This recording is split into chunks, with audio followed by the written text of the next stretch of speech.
Huh? The garage shutter, which is usually closed, was oddly open. No way. My hand shakes, and the umbrella I'm holding trembles slightly. I can feel my heart pounding.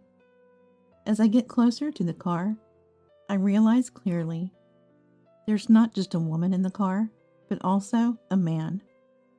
And they are in the midst of an affair. Ugh!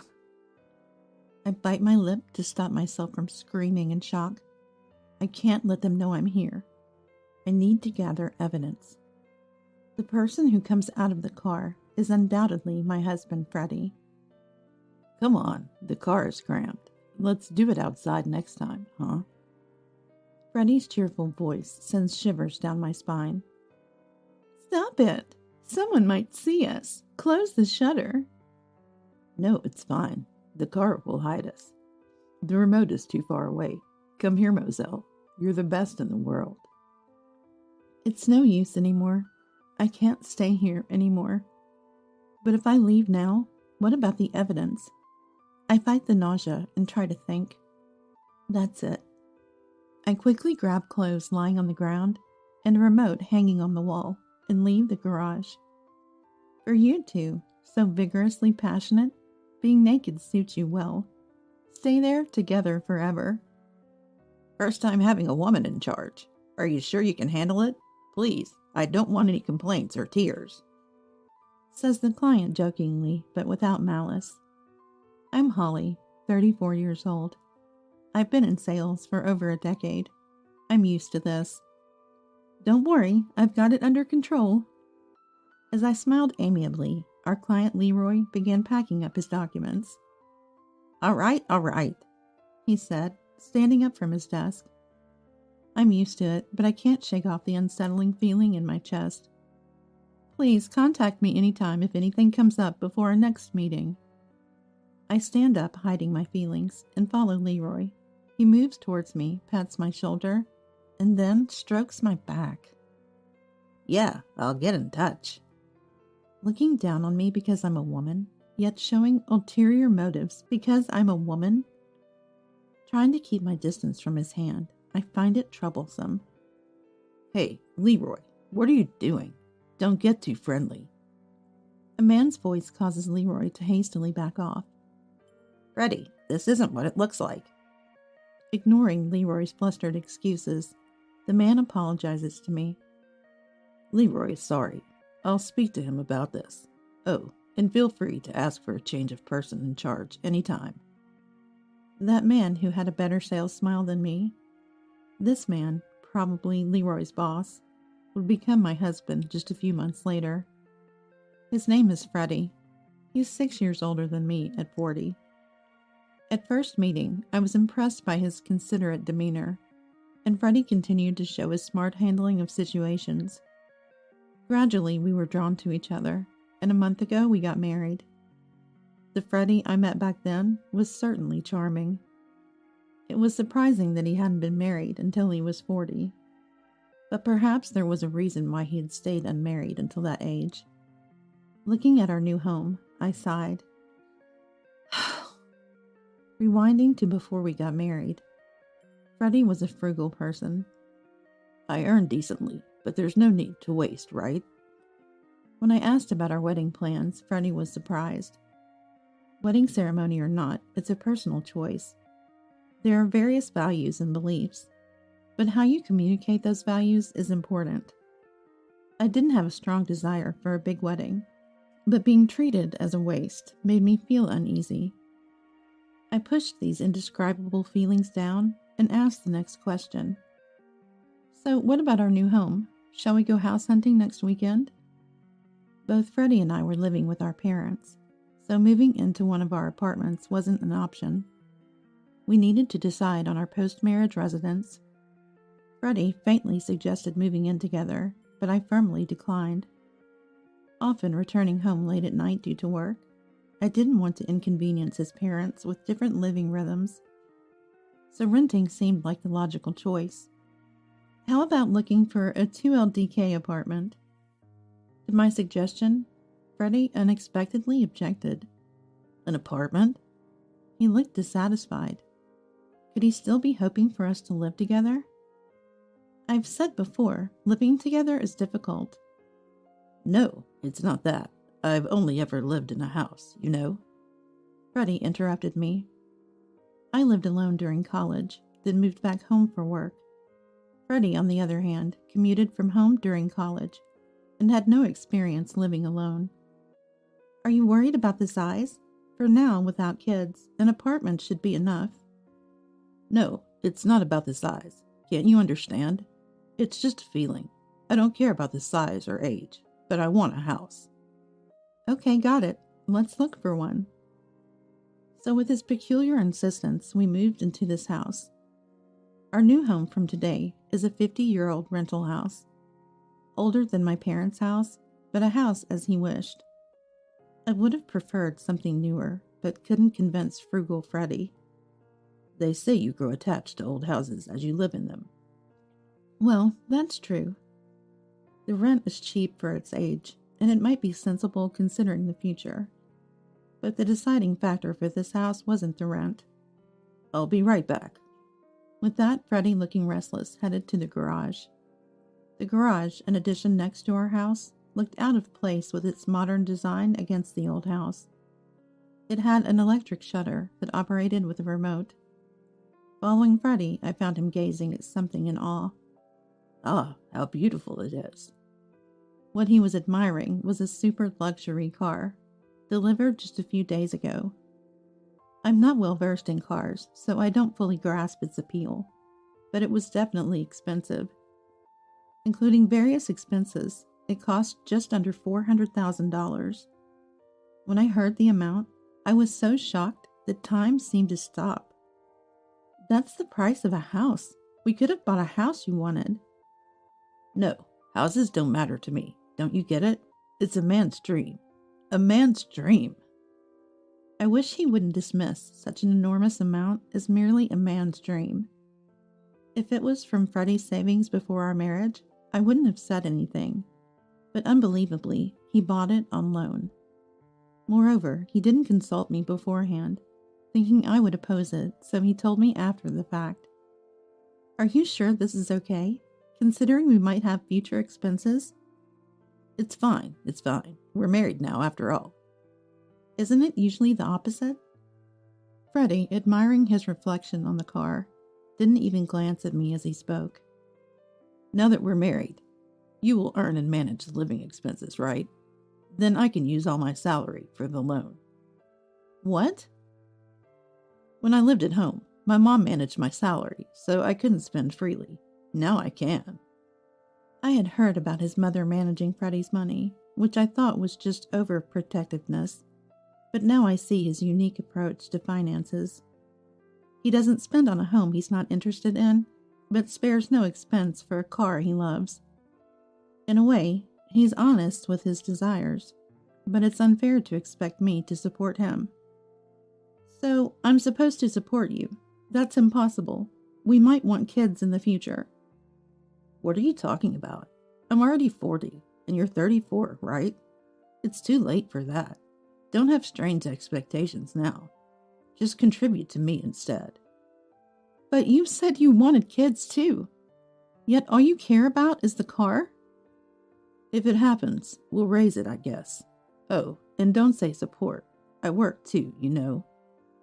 Freddie complained, but if he spends his salary on the car and I have to cover living expenses, it's like I'm supporting him. Sensing my silence, Freddie affectionately stroked my head, trying to appease me. Jealous of the car? How cute. Don't worry. I'm all about you. Love you.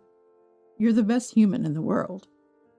Although I knew he was trying to appease me, his absurd words made me laugh, and I couldn't say anything more.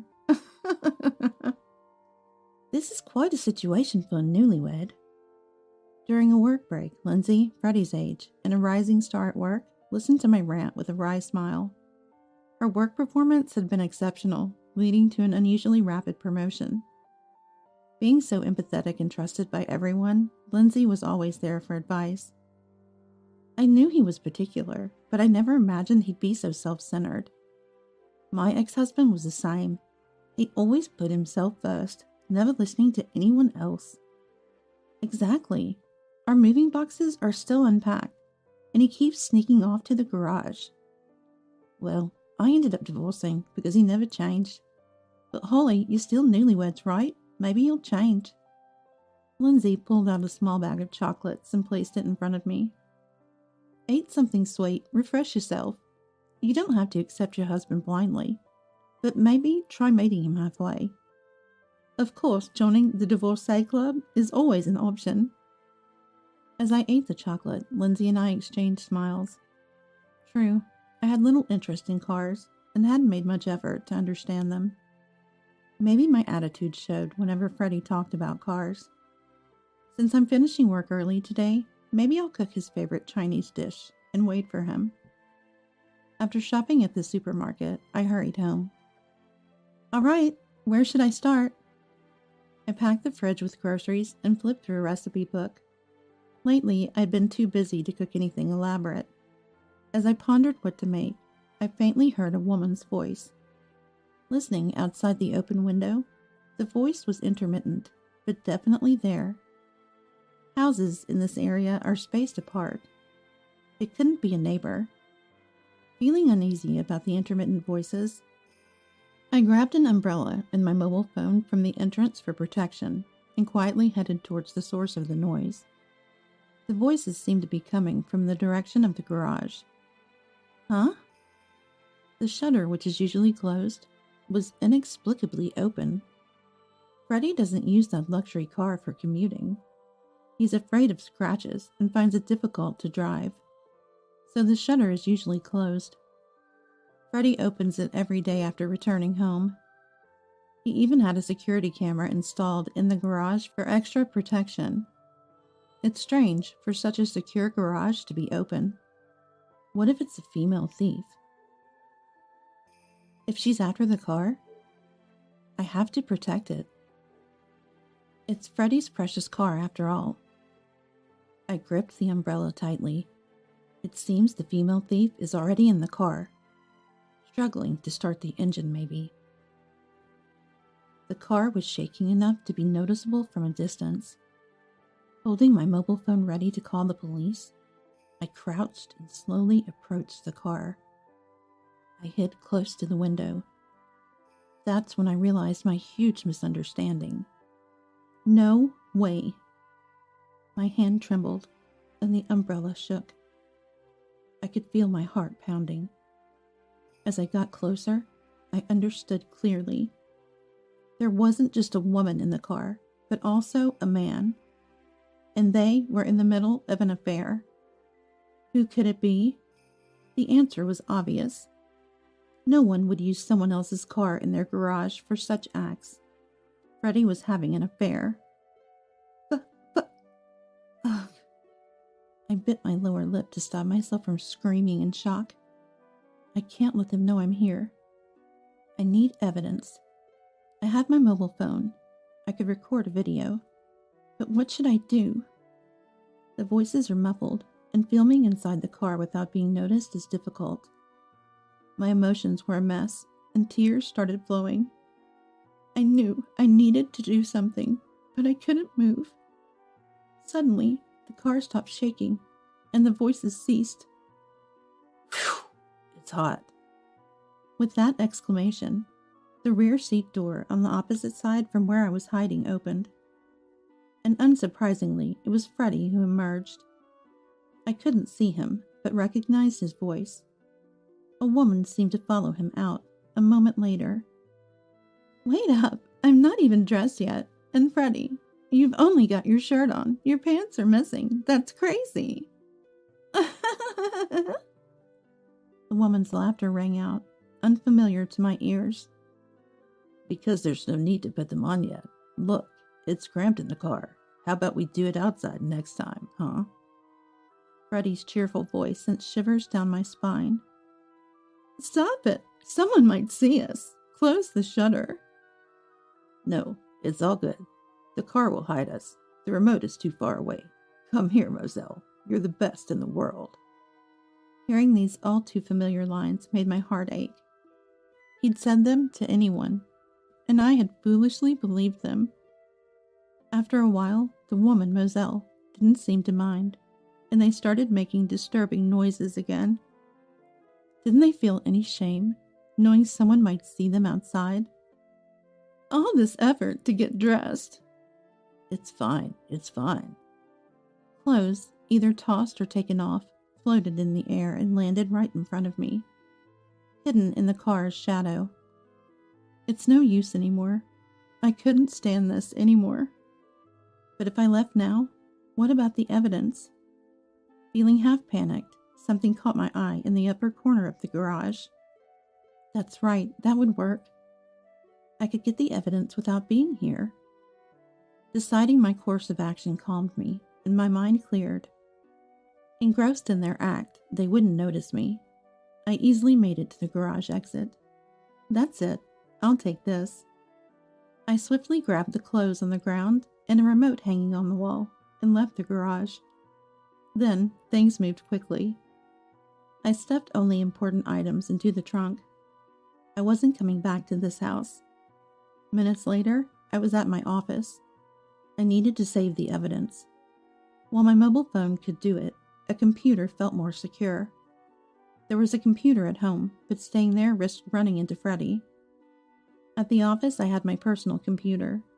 Just grab that and maybe head to a cafe. Rushing, I grabbed my computer from my desk and heading for the door, only to be stopped by someone grabbing my shoulder. Holly, are you okay? Oh. Turning around, I saw Lindsay standing there, a puzzled frown on her face. I meant to say good evening, but the words wouldn't come. You're pale. Are you okay? What happened? Lindsay watched me silently. Tears welled up again as I met her gaze. Feeling weak, I blurted out, Lindsay, Freddy, he's cheating on me. I clung to Lindsay like a child. Cheating? What? Lindsay's eyes widened in shock, her jaw set in anger. She quickly covered my head with her jacket. Lindsay, there are still people around. Hide under this. Yes. Feeling like a suspect on the news, we hurried out of the office. But now, let's go to my place. But I feel bad for intruding on Lindsay's home, especially after a long day at work. I hesitated, but that feeling quickly vanished. After witnessing what I had, Lindsay was a source of immense strength. Thank you. Lindsay's apartment, a few minutes' walk from the office, reflected her capable nature, calm, elegant, and tidy. So, what do you need the computer for? Is the cheating confirmed, not just a suspicion? Lindsay asked, offering steaming coffee. Well, actually, I hesitated, then told her everything. Unbelievable! That's outrageous! After hearing it all, Lindsay was shaking with anger. What now? What's your plan? I can't be with him. Not just as a wife, but as a person. I'm thinking of starting divorce proceedings. That's pretty malicious behavior. You should get as much compensation as possible. Got enough evidence? I can refer a lawyer. Thank you. That's why I brought this. I placed my personal laptop from work on the table. A few minutes of working on it, I turned the screen towards Lindsay. This? Your husband and his affair? Yes, it's a recording. I never thought the surveillance camera for the luxury car would be useful like this. It could be remotely operated, and the data was stored in the cloud, meaning everything from that moment was recorded. From them getting into the car to their monkey-like antics, you've got it all. This is enough evidence for cheating. I'm relieved. Can you view it in real time? What are those monkeys doing now? Probably gone by now, right? Well, I pulled out the remote from my bag and showed it to her. This is for the electric shutter. I closed it when I left. In a rush of blood to my head, after getting ready to leave, I closed the shutter and threw out the clothes I had picked up. It was a rash action. But right now, those two were trapped in the garage in a sorry state. You did that? Hilarious. Lindsay burst into laughter, slapping her thigh. They must be panicking right now, right? Checking the camera, it seemed they had noticed the shutter closing, but too late to escape. The camera showed them arguing in a pathetic state. Lindsay laughed even harder, and I couldn't help but smile. Then my mobile phone rang. It was Freddie. I didn't want to answer, but reflexively pressed the button. Well, there's nothing else to be done. I reluctantly answered. Hello? Holly, still at work? Freddie's voice, trying to sound calm, quivered slightly. Yeah, with Lindsay. What's up? Oh, there's been a malfunction with the garage shutter remote, and I'm locked in. Can't find the remote either. It wasn't a malfunction. I had closed it deliberately, and the remote was with me. That's tough. Maybe call a repair service.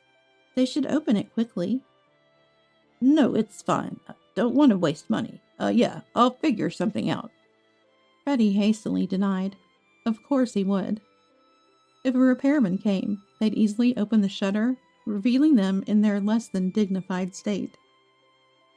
Could you come back home right now? Sorry, that's impossible. Hey, your husband is in trouble. How can you dismiss it so easily? Are you even a wife? I don't want to be lectured by someone who's boldly asking for help while trapped with his mistress. Well, if you insist, I guess I could make the call. No, wait. That's not what I... Oh, come on. Freddie sounded frustrated. Perhaps he found it challenging to explain the situation without revealing the truth. What's going on? You're acting strange. I'm going to hang up now. Wait, Holly, I pretended not to hear and hung up. But he called again immediately. Lindsay smiled as I pondered what to do. Freddie must be trying to get Holly to open the door, she said. Probably right. If they called a professional, their embarrassing state would be exposed. But if I arranged for someone and was present, they could hide in the car. He must be trying to deceive me about the mistress, too. The calls are persistent. How about this? Holly, why don't you go on an overseas business trip? What? Lindsay started explaining smoothly. It seemed sudden, but she had been considering assigning me this task for a while. The business trip itself is planned to last about a week, but it could be extended depending on the circumstances. It would have been tough to ask a newlywed like me to go, but she intended to go herself. It's perfect for a divorce. Tell Freddie you're going on a business trip. But with my current feelings, now is the time. It's better to immerse yourself in work. Plus, Freddie won't stop calling until you show up. You don't want to see him now, do you? Indeed, I dreaded the thought of being in the same space as Freddie, and I was getting tired of the constant ringing. Are you sure? It feels like I'm involving personal matters and work. Don't worry. I'm the one taking advantage of your personal situation. Despite my hesitation, Lindsay persuaded me, and I decided to go on the business trip. I messaged Freddie on WhatsApp. I have an urgent business trip, so I won't be back for a week. I'll be overseas and won't be in touch. Then I headed overseas. Though I was a bit anxious, the trip went smoothly thanks to Lindsay's explanations and documents. I was also familiar with the project. I enjoyed my time at the destination, and the week flew by. I kept in regular contact with Lindsay, exchanging various information. I had once dreamed of working and living overseas before marriage. Though it was temporary, it felt like a dream come true. I resolved to return after sorting everything out with Freddie. That's what I decided. Upon returning to America, I immediately took action. I had no intention of returning to that house. After the trip, I moved directly into a property Lindsay and I had eyed before I left. Throughout this time, I ignored all of Freddie's attempts to contact me. I decided it was best to wait until I was ready. About a week after moving into my new apartment, I received a call from an unknown number. Perhaps it was a work contact I'd forgotten to save. Without much thought, I answered. Hello, this is Holly speaking. Holly, finally you answered. The voice on the other end, filled with relief, belonged to Freddie, who was still technically my husband. Freddie, why? Holly, why haven't you answered? You've been unreachable for so long. Are you cheating? Is your business trip a lie? What? What is he talking about? His accusation was absurd. That was his doing, not mine. I wanted to retort, but managed to restrain myself. Just come home once. I have something important to discuss. Freddie ended the call abruptly. The moment of confrontation had arrived. I took a deep breath and visited that detestable house for the first time in weeks.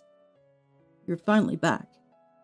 As I stood at the entrance, the door swung open, revealing Freddie standing there arrogantly with his arms crossed. I'm not back. I came to talk. You said you had something important, and I have things to say too. Well, come in then. Freddie gestured with his chin and headed inside. I followed him into the living room, and immediately, my eyes locked onto a familiar figure. Ah, there was no mistaking it. Moselle from that incident was sitting on the sofa. Moselle waved at me, fluttering her hand. Freddie looked away from me and replied to her. She's a colleague from work. She's been helping out while you were gone.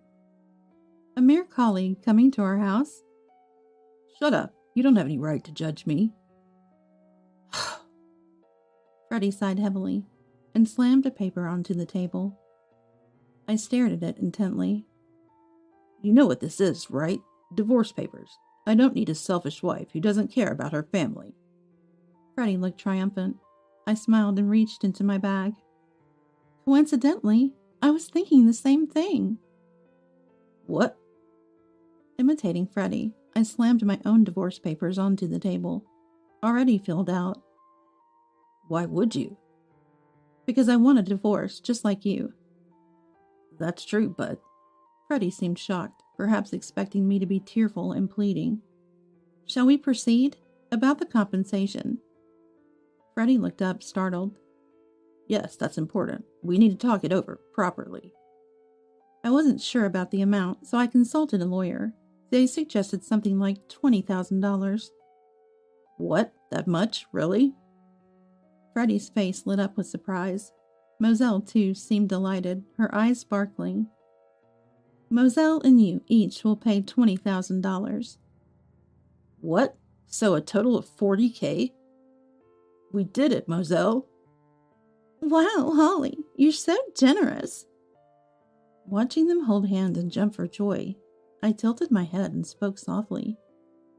Why are you so happy? Is paying compensation that exciting for you? Huh? They froze, their eyes wide. You misunderstood, right? You just said we have to pay the compensation? Of course. Why would I pay it? Freddie turned red with anger as I smiled.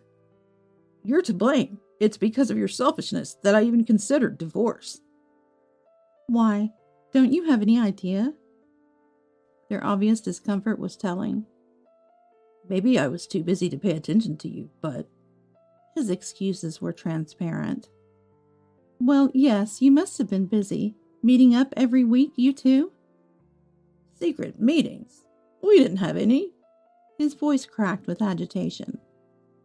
Always on weekdays, and you even used our house for home dates. How thrifty can you be? Even high schoolers spend a bit more. I heard you even bought your lunch at the grocery store.